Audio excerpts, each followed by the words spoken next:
শুদ্ধ বৈষ্ণব হলে তার দর্শনে, তার ভাবনায় সবসময় ভগবান এবং তার পার্শ্বদ থাকেন। কোনো জগতের বিশেষ ব্যক্তিকে যাতে ভগবত ভক্তিতে নিয়ে আসা যায়, অর্থাৎ আরেকটি চেতনার মঠ তৈরি করা যায়, সেই জন্য তারা চেষ্টা করেন। এটা শুদ্ধ ভক্তের। আর আপনি যে উদাহরণগুলো দিলেন একদম ঠিক উদাহরণ দিলেন। এইগুলো দেখলে বোঝা যাবে যে তার মধ্যে তিনি ভক্তিরাজ্যের ব্যক্তি নন, তিনি অপ্রকৃত গুরু। এইগুলো তো ভালো লক্ষণ, আপনি খুব ভালো বললেন। এইগুলো একদম ভালো ভালো ঠিক ঠিক লক্ষণ। এইগুলো দেখা গেলে সেখানে সেই স্থান পরিত্যাগ করা উচিত। তো দেখুন, এই জগৎটা বদ্ধজীবের জগৎ। আর এখন কলির এখানে রাজত্ব, কলিযুগ না, কলির রাজত্ব। এইখানে শুদ্ধ বৈষ্ণব পাওয়া খুব কঠিন, খুব কঠিন। জলের মধ্যে আমরা ডুবে থাকবো আর আমার বস্ত্রাদি ভিজবে না, এটা সম্ভব নয়। আমিও ভিজে যাব, জামা কাপড়ও ভিজে যাবে। জল থেকে উঠে আসতে হবে। এই বদ্ধজীবের ভাবনা থেকে আমাদের ভাবনাগুলো সরিয়ে আনতে হবে, এবং তবেই আমরা এই কলির কলহ থেকে নিজেদেরকে উদ্ধার করতে পারবো, ভগবান গৌরসুন্দরের এবং তাঁর পার্শ্বদগণ ভক্তগণের চরণাশ্রয় করতে পারবো। যে লক্ষণগুলো বললেন, এইগুলো গুরু বা বৈষ্ণবের লক্ষণ নয়। কারণ বৈষ্ণবের স্বরূপ লক্ষণ, একটি স্বরূপ লক্ষণ, কে বলবেন? হ্যাঁ, দীনতা বটে। হ্যাঁ, দীনতা হচ্ছে তটস্থ লক্ষণ, অর্থাৎ যার বৈষ্ণবত্ব থাকবে তার তটস্থ এগুলো দেখা যাবে। আর স্বরূপ লক্ষণ হচ্ছে কৃষ্ণৈক শরণ, একমাত্র কৃষ্ণের শরণ গ্রহণ করেছেন তিনি। অতএব তিনি আর এই রাজনীতিবিদ, তারপর ক্ষমতাবান লোক, মন্ত্রী শান্ত্রী, অর্থ আদি নিজের ঘর করে নেওয়া, ব্যাংক ব্যালেন্স করে নেওয়া, কৃষ্ণের সেবার অর্থ চুরি করে নিয়ে নিজের ব্যাংকে ঢুকিয়ে দেওয়া, কৃষ্ণের সেবার অর্থ নিয়ে নিজের জন্য গৃহ করে নেওয়া, এইগুলো করেন না। রূপ গোস্বামীপাদ তিনি ছিলেন অর্থ সচিব, গৌড়েশ্বরের অর্থ সচিব ছিলেন শ্রী রূপ গোস্বামীপাদ, প্রধানমন্ত্রী ছিলেন সনাতন গোস্বামীপাদ। কম কথা নয়, এনাদের এত বুদ্ধি যে এনাদের বুদ্ধি দিয়ে রাজত্ব চালাবেন বলে এই যখন হুসেন শাহ গেলেন উড়িষ্যা আক্রমণ করতে, তখন এদেরকে বন্দি করে দিয়ে গিয়েছিলেন। আমার সঙ্গে চলো বললে এনারা জান না যে না, আপনারা সেখানে যাবেন, মন্দির আদি ধ্বংস করবেন, আমরা আপনার সহায়তা করতে পারবো, বলেই দিয়েছিলেন। তখন ঠিক আছে, তো এদেরকে বন্দি করে দাও, কারণ আমি যুদ্ধ জয় করে আসি, তারপর এদের তো সাহায্য আমার সবসময় দরকার। এত বড় বুদ্ধিমান ব্যক্তি, তাদের কি অভাব ছিল? প্রধানমন্ত্রীর কি অভাব হয়? গৌড়ের প্রধানমন্ত্রীর কি অভাব? গৌড়ের অর্থ সচিব রূপ গোস্বামীপাদ, তাঁর কি অভাব? তারা সেই সব পরিত্যাগ করে এই যে শ্রী বৃন্দাবন ধামে বাস, তারা সেখানে গিয়েছেন এবং বৃক্ষের নিচে শয়ন করেছেন। এক বৃক্ষের নিচে এক রাত্রি শয়ন, যাতে সেইখানে আমাদেরকে শিক্ষা দেওয়ার জন্য, সেইখানে আমরা তাদের অনুসরণ করতে গিয়ে কোনো একটা বৃক্ষকে আবার আমি এবং আমার সম্বন্ধীয় এবং এই স্থানটা আমার, এই চিন্তা না এসে যায়। আর যদি এখন বর্তমানকালে উল্টো করা হয় যে গৃহ ইত্যাদি ভোগসুখ ত্যাগ করার একটা অভিনয় করে এসেছি, এখন এইখানে এসে আমাকে আখের গুছিয়ে নিতে হবে, ব্যাংক ব্যালেন্স করতে হবে, জমি জায়গা কিনে নিতে হবে, নিজের বাড়ি তৈরি করে নিতে হবে, তাহলে আমরা রূপ গোস্বামীপাদের প্রদর্শিত পথে এলাম না তার বিপরীত পথে গেলাম? অতএব প্রভুপাদ ছিল সরস্বতী গোস্বামী ঠাকুর শ্রী চৈতন্য মঠ এবং শ্রী গৌড়ীয় মঠ সমূহ প্রতিষ্ঠা করেছেন, এবং তাঁর শিষ্যগণও সেই আদর্শে করেছেন, যাতে আমাদের মতো ভগবত বিমুখ জীব সেইখানে এসে দৈব বর্ণাশ্রম ধর্মের মধ্যে থেকে ভগবানের ভজন করতে পারেন। আমরা সেইটাকে না বুঝতে পেরে নিজেদের ঘর গৃহ বানিয়ে নিচ্ছি। তাহলে আর এক এক বৃক্ষের নিচে এক এক রাত্রি শয়ন হলো কই? হ্যাঁ প্রভু, অর্থাৎ আপনি যেই লক্ষণগুলো বললেন একদম ঠিক। তাহলে আপনি যে কথা বললেন যে এইগুলো সব গুছিয়ে নিচ্ছেন, প্রভুপাদ যে ভজন সম্পদ দিয়েছেন তাতে আমাদের আগ্রহ নাই। আচ্ছা, প্রভুপাদ তো বড় সম্পদের অধিকারী, সবচেয়ে বিত্তবান ব্যক্তি প্রভুপাদ, ভজন সম্পদ। তাহলে তার যে ভজন সম্পদ, এই মধুর রস জাতীয় ইত্যাদি এই সম্পদ তিনি দিয়েছেন, তাতে আমাদের আগ্রহ নাই।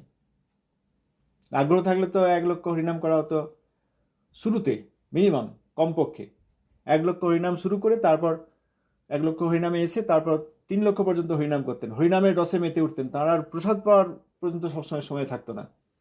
এইরকম তো হচ্ছে না।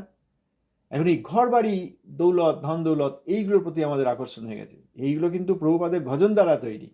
অতএব এইখানে কবজা করা যাবে না। প্রভুপাদের ভজন এবং ভজন সম্বন্ধীয় সম্পত্তি নিতে গেলে আমাদের আরো বড় ক্ষতি হয়ে যাবে।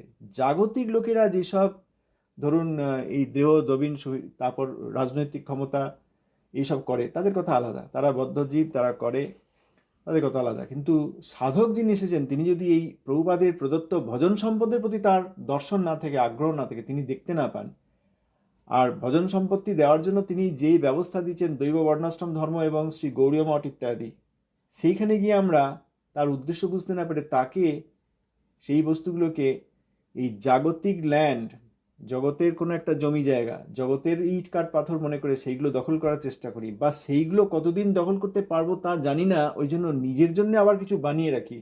এর মধ্যে গুরুত্ব কোথায়? এর মধ্যে তো প্রকৃত গুরুত্ব নেই। সে যিনিই হন আর যেখানেই হন, আমরা প্রভুপাদ এবং তাঁর গৌড়ীয় মঠ এই নিয়ে আলোচনা করলাম, এইরকম যেখানেই ভজন সম্বন্ধে, ভজন সম্পর্কে, ভজন সম্বন্ধে এবং ভজন সম্পত্তিতে যার আকর্ষণ হয়নি, শ্রী চৈতন্য ভাগবত, শ্রী চৈতন্য চরিতামৃত ইত্যাদি গ্রন্থের যে বিষয়বস্তু, তাতে আকর্ষণ হয় নাই, কিন্তু কেউ পাণ্ডিত্যের চিন্তা করছেন, এইসব গ্রন্থ, শ্লোক, পয়ার ইত্যাদি ব্যাখ্যা করে লোকের কাছে প্রতিষ্ঠা এবং অর্থ রোজগারের চেষ্টা করছেন। কিন্তু এই গ্রন্থে প্রদত্ত যে ভজন সম্পত্তি, ভগবত সেবারস সম্পত্তি, সেটার প্রতি যার এখনো আগ্রহ জন্মায়নি, তারা প্রাকৃত বই পড়লেই পারতেন। প্রাকৃত বই তো অনেক কবি, অনেক লেখক, অনেক উপন্যাসবিদ আছেন, উপন্যাস লিখেছেন, এরকম অনেক বড় বড় ব্যক্তি আছেন, তাদের বই গিয়ে পড়তে পারেন। অপ্রাকৃত এই গ্রন্থ নিয়ে নিজে কিছু ইনকাম করে নেব, প্রতিষ্ঠা বা অর্থ ইত্যাদি, সেটা সেরকম অপরাধ না করে যান ওই শরৎচন্দ্র, বঙ্কিমচন্দ্র, রবীন্দ্রনাথ ঠাকুর, এনারা তো এই জগতের অনেক ভালো ভালো বই লিখেছেন, প্রাকৃত রসে সম্বর্ধিত সেই সব রসের বই গিয়ে পড়ুন, সেই সব রসের বইয়ের উপর গিয়ে লেকচার দিন, দিয়ে কিছু অর্থ প্রতিষ্ঠা করুন, বদ্ধজীব যেমন করে থাকে, করতে পারেন। কিন্তু এই অপ্রাকৃত গ্রন্থ এইগুলোকে পণ্য ব্যবসায় করে, এর দুটো একটা শ্লোক বলে ব্যাখ্যা করে দিয়ে নিজে আচরণ না করে অর্থ এবং প্রতিপত্তি এবং জনসম্পত্তি, অর্থাৎ লোকের কাছ থেকে আমি আরো সম্মান পাবো, এইরকম চিন্তা করার, এতে এইসব গ্রন্থ এবং তার ভজন সম্পত্তি সম্বন্ধে অপরাধ হয়ে যাচ্ছে। অতএব যেখানেই দেখেন পাণ্ডিত্য, তারপর গ্রন্থকে পণ্যদ্রব্য মনে করা, প্রভুপাদের ভজন সম্পত্তিকে না দেখে জাগতিক সম্পত্তি মনে করে সেগুলোকে ক্যাপচার করে রেখে দেবো, বা সেগুলো চলে যাওয়ার ভয় করব, সেইগুলো চলে গেলে আমার কি অল্টারনেটিভে সেরকম ব্যবস্থা করে রাখবো, এরকম যেখানে যেখানে হচ্ছে পৃথিবীতে, যেখানে যেখানে এরকম হচ্ছে, সেখানেই আমরা সব বড় রকম অসুবিধার মধ্যে পড়ে যাচ্ছি। তার চেয়ে পড়াশোনা করুন নাকি, বাড়ি গিয়ে পড়াশোনা করুন, তাতে উন্নতি করে কিছু একটা ভালো চাকরি করুন বা ব্যবসা করুন, তার দ্বারা অর্থ উপার্জন করে আপনি বদ্ধজীবের ভোগের যেসব জিনিস দরকার হয় সেগুলো করুন, কারণ সেগুলোই বদ্ধজীব করে থাকে, কর্ম এবং কর্মের ফল নয়। বদ্ধজীবে তো পড়াশোনা করে, ব্যবসা করে, চাকরি করে, তাতে তার অর্থ ইনকাম হয়, এবং বড় বড় সব ব্যবসাদার আছে গোটা পৃথিবীতে। তারা কি করছেন? তারা ঠিক আছে, ন্যায় অন্যায়ের মধ্যে দিয়ে, কর্ম অকর্ম, বিকর্ম, কুকর্ম ইত্যাদির মধ্যে দিয়ে তারা কিছু ভোগের বস্তু সঞ্চয় করছেন। কেউ সুকর্ম করলে তার ফল পাচ্ছেন, ভালো ফল, কেউ কুকর্ম করলে তার খারাপ ফল পাচ্ছেন।